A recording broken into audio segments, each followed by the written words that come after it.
नमस्कार, मैं अभिषेक यादव अपने YouTube channel A for you education centre में आप सबका स्वागत है। चलिए 10th का फिजिक्स का मस्ट भी ऑब्जेक्टिव करवाएंगे। चलिए देखिए, आप लोग जुड़ जाइए। देखिए, समतल दर्पण द्वारा बना प्रतिबिंब होता है। तो समतल दर्पण द्वारा बना प्रतिबिंब क्या होता है? देखिए ऑप्शन में वास्तविक, काल्पनिक, ग में दिया है दोनों और दिया है नन ऑफ दीज। इसका राइट आंसर क्या होगा? काल्पनिक होगा। समतल दर्पण द्वारा बना प्रतिबिंब क्या होगा? काल्पनिक। चलिए देखिए, समतल दर्पण द्वारा क्या होगा? काल्पनिक होगा। चलिए देखिए, 2 नंबर क्वेश्चन देखिए। 2 नंबर क्वेश्चन में परावर्तन का कोण क्या बोला? परावर्तन का कोण होता है। तो परावर्तन कोण क्या होता है? देखिए ऑप्शन में क्या क्या दिया है।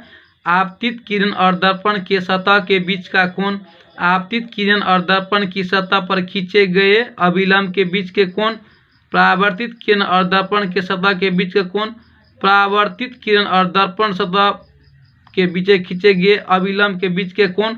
यहाँ पर देखिए, यहाँ पर थोड़ा ख और ग में थोड़ा देखिए क्या अंतर किया है। यहाँ बोला आपतित किरण, यहाँ बोला परावर्तित किरण, इसीलिए यहाँ पर क्या होगा? परावर्तित किरण होगा। इसका देखिए 2 का राइट आंसर क्या होगा? घ होगा। परावर्तित किरण और दर्पण की सतह पर खींचे गए अभिलंब के बीच का कोण, इसका राइट आंसर 2 का घ। चलिए 3 नंबर क्वेश्चन देखिए क्या कर रहा है। 3 नंबर क्वेश्चन मस्ट भी ऑब्जेक्टिव है। देखिए ये हर साल पूछता है। देखिए प्रकाश के परावर्तन के नियम इस बार पक्का आएगा। देखिए प्रकाश के परावर्तन के नियम कितने होते हैं? तो प्रकाश का नियम कितना होता है? देखिए ऑप्शन में 1 दिया हुआ है, 3 दिया हुआ है, 2 दिया है, 4 दिया है। इसका राइट आंसर क्या होगा? 2 होगा। प्रकाश के परावर्तन के नियम 2 नियम होता है। चलिए देखिए 4 नंबर क्वेश्चन देखिए क्या कर रहा है। निम्नलिखित में किस दर्पण द्वारा वस्तु का वास्तविक प्रतिबिंब मिल सकता है? तो किस दर्पण द्वारा वास्तविक प्रतिबिंब मिल सकता है? देखिए ऑप्शन में क्या कहते हैं। समतल दर्पण द्वारा, अवतल दर्पण द्वारा, उत्तल दर्पण द्वारा, इसमें घ में दिया तीनों प्रकार के दर्पण द्वारा। इसका राइट आंसर क्या होगा? अवतल दर्पण द्वारा। क्या होगा? अवतल दर्पण द्वारा। चलिए 5 नंबर क्वेश्चन देखिए क्या कर रहा है। 5 में देखिए क्या कर रहा है। निम्नलिखित में किस दर्पण द्वारा किसी वस्तु का आभासी प्रतिबिंब प्राप्त किया जा सकता है? इसमें बोला है आभासी प्रतिबिंब यानी प्राप्त किया जा सकता है। किस दर्पण द्वारा?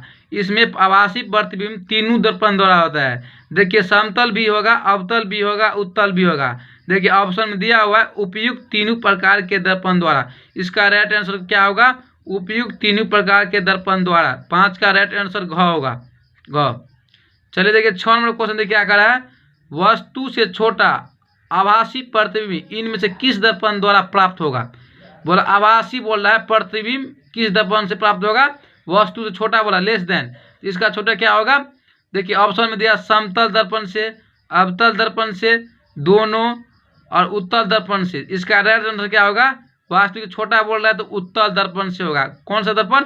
उत्तल दर्पण से। 6 का घ। चलिए देखिए 7 नंबर क्वेश्चन देखिए क्या करा है। आप लोग ऑप्शन के साथ देख लीजिए। निम्नलिखित में किसके द्वारा एक बिंदु स्रोत से समांतर किरण पुंज मिल सकता है? क्या बोला? किरण पुंज मिल सकता है किस दर्पण द्वारा? समांतर में, यानी पूरा समांतर रहेगा तो किरण पुंज मिल सकता है किस दर्पण से? उत्तल या अवतल या समतल या। तो इसमें क्या होगा आपको? अवतल दर्पण द्वारा होता है। क्या होता है? अवतल दर्पण द्वारा किरण पुंज मिल सकता है समांतर में। चलिए देखिए 8 नंबर क्वेश्चन देखिए क्या कर रहा है। कहाँ से कहाँ पर स्थित होने से वस्तु का प्रतिबिंब अवतल दर्पण पर फोकस पर बनता है? क्या बोला है? फोकस पर बनता है। तो इसका राइट आंसर क्या होगा? देखिए बहुत मस्त क्वेश्चन है। देखिए आप लोग सोचिए, यहाँ पर थोड़ा माइंड पर जोर दीजिए। क्या बोल रहा है? देखिए कहाँ पर स्थित होने से वस्तु का प्रतिबिंब अवतल दर्पण पर फोकस पर बनता है? तो फोकस पर कहाँ पर बनेगा? देखिए ऑप्शन में क्या क्या दिया है। ऑप्शन इस प्रकार है जो पूरा कन्फ्यूजन डालेगा। देखिए फोकस पर, वक्ता केंद्र पर, ध्रुव पर, अनंत पर। इसका राइट आंसर क्या होगा? अनंत पर। इन्फिनिट पर होता है क्या चीज पर? अनंत पर। फोकस पर यानी क्या होगा? बनता है तो अनंत पर, अवतल दर्पण में अनंत पर। चलिए देखिए 9 नंबर देखिए क्या कर रहा है। अवतल दर्पण द्वारा फोकस दूरी की उसकी वक्ता त्रिज्या की क्या होगी? देखिए इसमें बोल रहा है अवतल दर्पण जो होता है फोकस दूरी वो की वक्ता त्रिज्या, तो F बराबर क्या होता है? R/2 होता है ना। तो इसीलिए क्या होगी? आधी होगी ना। देखिए ऑप्शन में दुगुनी दिया है, चौथाई दिया है, बराबर दी हुई है, आधी द्वितीय। इसका राइट आंसर क्या होगा? 9 का ख होगा। तो क्या होती है? उसकी वक्रता त्रिज्या आधी होती है। चलिए देखिए 10 नंबर क्वेश्चन देखिए। एक अवतल दर्पण में वस्तु की स्थिति फोकस और ध्रुव के बीच हो तो प्राप्त प्रतिबिंब होगा। तो प्राप्त प्रतिबिंब कैसे होगा? देखिए ऑप्शन हम दिखाते हैं क्या होता है। देखिए ऑप्शन में देखिए वास्तविक और बड़ा, वास्तविक और छोटा, आभासी, काल्पनिक और बड़ा, आभासी और छोटा। देखिए इसका क्या होगा राइट आंसर? देखिए आभासी, काल्पनिक और बड़ा होगा। 10 का राइट आंसर ग होगा। क्या होगा? ग। आभासी, काल्पनिक और बड़ा होगा। देखिए 11 नंबर क्वेश्चन देखिए क्या कर रहा है। 11 नंबर क्वेश्चन देखिए, किसी अवतल दर्पण द्वारा आभासी, काल्पनिक, सीधा और आवर्धित प्रतिबिंब तब बनता है जब वस्तु की बीम स्थिति होती है। देखिए वक्ता केंद्र पर, वक्ता केंद्र से परे, फोकस और वक्ता केंद्र के बीच, दर्पण के ध्रुव और उसके फोकस के बीच। इसका राइट आंसर क्या होगा 11 का? देखिए इसका राइट आंसर क्या होगा? दर्पण के ध्रुव और उसके फोकस के बीच। क्या होगा? दर्पण के ध्रुव और फोकस के बीच। तो 11 का राइट आंसर घ होगा। देखिए भी मस्ट भी आया है। देखिए मोटर गाड़ी के चालक के सामने लगा रहता है कौन सा दर्पण? आप लोग तो गाड़ी जरूर देखे होंगे, मोटरसाइकिल जो होता है समतल दर्पण लगा रहता है, या उत्तल या अवतल या एक पतला लेंस। तो समतल दर्पण होगा। क्या होगा? ना इसका क्या होगा? उत्तल दर्पण होगा। मोटर गाड़ी के चालक के सामने लगा क्या होता है? उत्तल दर्पण। और ये भी पूछेगा गाड़ी के साइड मिरर में लगा हुआ कौन सा दर्पण होता है? तो उत्तल दर्पण। और ये भी क्वेश्चन आता है, मस्ट भी एक भी है, दो दाढ़ी बनाने में कौन सा दर्पण का उपयोग किया जाता है? दाढ़ी बनाने वाले में अवतल दर्पण होगा। क्या होगा? सैलून सब में क्या होता है? अवतल दर्पण। चलिए देखिए इसका राइट आंसर क्या होगा? 12 का ख। चलिए देखिए 13 नंबर क्वेश्चन क्या कर रहा है। उत्तल दर्पण द्वारा बना प्रतिबिंब होगा। क्या बोल? देखिए उत्तल दर्पण द्वारा बना प्रतिबिंब क्या होगा? देखिए ऑप्शन में देखिए क्या होगा? काल्पनिक और उल्टा दिया है, काल्पनिक और सीधा है, वास्तविक और उल्टा है, वास्तविक और सीधा है। इसका राइट आंसर क्या होगा? ख होगा। काल्पनिक और सीधा होगा। क्या होगा? काल्पनिक और सीधा होता है। उत्तल दर्पण द्वारा बना प्रतिबिंब क्या होता है? काल्पनिक और क्या होता है? सीधा होता है। चलिए देखिए 14 नंबर क्वेश्चन देखिए, उत्तल दर्पण द्वारा बना प्रतिबिंब क्या होगा? तो उत्तल देखिए ये भी क्वेश्चन देखिए क्या कर रहा है, ये भी देखिए क्या कर रहा है। यहाँ पर देखिए क्या रहा है, उत्तल दर्पण द्वारा बना प्रतिबिंब क्या होगा? तो हमेशा क्या होगा? आप लोग सोचिए, हमेशा क्या होगा? सीधा होगा। हमेशा सीधा होगा। चलिए देखिए ये भी क्वेश्चन 15 में देखिए आ गया क्वेश्चन, वही क्वेश्चन है दाढ़ी वाला। देखिए सैलून वाला। देखिए दाढ़ी बनाने में किस प्रकार के दर्पण का उपयोग किया जाता है? देखिए हम बताए हुए, आप लोग टिक मार लीजिए फटाक से ना। क्या होगा? इसका राइट आंसर अवतल होगा। अवतल दर्पण का उपयोग किया जाता है। कौन सा दर्पण? अवतल दर्पण। चलिए 16 नंबर देखिए क्वेश्चन क्या कर रहा है। एक दर्पण से किसी भी दूरी पर रखी गई एक वस्तु का सीधा प्रतिबिंब ही प्राप्त होता है दर्पण हो सकता है। कौन सा दर्पण हो सकता है? देखिए सो बोल रहा है। ऑप्शन दिया समतल, उत्तल, समतल अथवा उत्तल, अवतल। इसका राइट आंसर क्या होगा? समतल अथवा उत्तल दोनों होगा। प्रतिबिंब यानी एक वस्तु को सीधा प्रतिबिंब ही प्राप्त होगा कहाँ पर? समतल दर्पण अथवा उत्तल दर्पण पर। चलिए देखिए 17 क्वेश्चन देखिए, मस्ट भी है। देखिए संबंध F बराबर R/2 सत्य है। देखिए क्वेश्चन सब्जेक्टिव में आता है। F बराबर R/2 सिद्ध करे, प्रूव करे, सो पूछता है। या पूछेगा क्या? R बराबर 2F भी पूछता है। तो इसीलिए देखिए R बराबर पूछेगा तो इससे मल्टीप्लाई हो जाए ना, तो 2F हो जाएगा। तो R बराबर 2F सिद्ध कीजिए या F बराबर R/2 सिद्ध कीजिए, एक ही बात हुआ। चलिए देखिए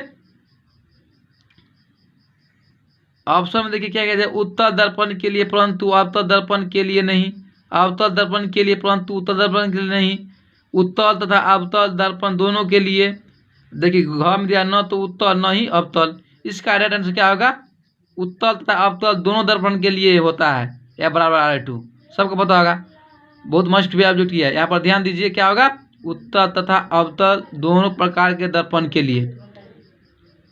वीडियो अच्छा लगे तो चैनल को सब्सक्राइब कीजिए, लाइक करना तो ना भूले। चलिए आगे 17 नंबर क्वेश्चन हो गया। चलिए 18 नंबर क्वेश्चन पर चलते हैं। जितना भी क्वेश्चन करते पूरा मस्ट भी ऑब्जेक्टिव सब है।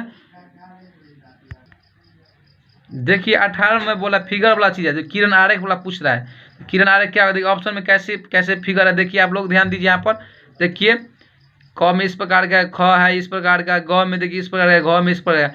इस प्रकार में आपका राइट आंसर क्या होगा, घ होगा। क्या होगा, घ, ये चीज़ होगा, घ होगा। आप लोग यहाँ पर ध्यान दीजिए, थोड़ा थिंकिंग करके सोच कर फिगर पर टिक मारिएगा। चलिए देखिए 19वां क्वेश्चन देखिए, चलिए क्या कह रहा है। एक गोलीय दर्पण द्वारा बने प्रतिबिंब का आवर्धन एवं ऋणात्मक, इसका अर्थ यह प्रतिबिंब क्या होगा। देखिए ऑप्शन में है वस्तु बीम से छोटा, वस्तु से बड़ा, सीधा, उल्टा। तो क्या होगा, आप लोग ध्यान दीजिए यहाँ पर। इसका डायरेक्ट मानना है, उल्टा मानना है। क्या मानना है, उल्टा। राइट आंसर क्या होगा, उल्टा होगा, उल्टा। और 19 का राइट आंसर उल्टा होगा। देखिए चलिए हम आगे बता देते हैं। अपर्तनांक से क्वेश्चन फिक्स है, बहुत पूछता है। चलिए अपर्तनांक हम बहुत अपर्तनांक से हम क्वेश्चन करवाते हैं 5-7 चलिए देखिए बोला अपर्तनांक वायु में कितना अपर्तनांक होता है। देखिए वायु में अपर्तनांक होता है 1.003, पानी में कितना होता है तो 1.33, केरोसिन में कितना होता है 1.44, एल्कोहल में कितना तो 1.36, तारपीन के तेल में कितना होता है 1.47, कार्बन डाइसल्फाइड में 1.63। देखिए बर्फ में कितना होता है, देखिए बर्फ में बोला बर्फ में कितना 1.31, करोन कांच में कितना होता है 1.48 से 1.61। देखिए फिलंट कांच में कितना 1.53 से 1.96 तक। कनाडा बाल्सम में कितना होता है 1.53, मानिकी में कितना था 1.71। देखिए एक क्वेश्चन देखिए आप लोग थोड़ा ठीक से याद कीजिए। देखिए क्या होता है, अपर्तनांक पूछे ना इस प्रकार का, तो इसका अपर्तनांक है 1 पॉइंट का, यानी इसका 1 से पॉइंट में होता है, इससे ज़्यादा नहीं होता। 1 से पॉइंट, देखिए सबका है ना 1 से पॉइंट में मान, तो इसीलिए आप लोग यहाँ से ध्यान दीजिए, 1 से ज़्यादा नहीं होता, पॉइंट में रहता है। देखिए यहाँ पर वीवीआई कौन कौन, देखिए वायु का पूछता है, पानी का पूछेगा, और केरोसिन का, एल्कोहल का, तारपीन का, और बर्फ भी, और करोन कांच और फिलंट कांच। ये सब बहुत कम पूछता है, बहुत कम, नहीं एक बराबर, लेकिन ये सब जो है ना पूछता है। वायु का ज़्यादा, पानी का भी, केरोसिन का भी, एल्कोहल का भी, तारपीन का भी। 5-7 याद कर लीजिए, 1 या 2 क्वेश्चन फिक्स है। चलिए यहाँ तक जुड़ने के लिए धन्यवाद। साथ में आप लोग दोस्त के पास ये वीडियो से जरूर शेयर करें, और चैनल को सब्सक्राइब करना ना भूलें। चलिए अगला सेशन में मिलते हैं।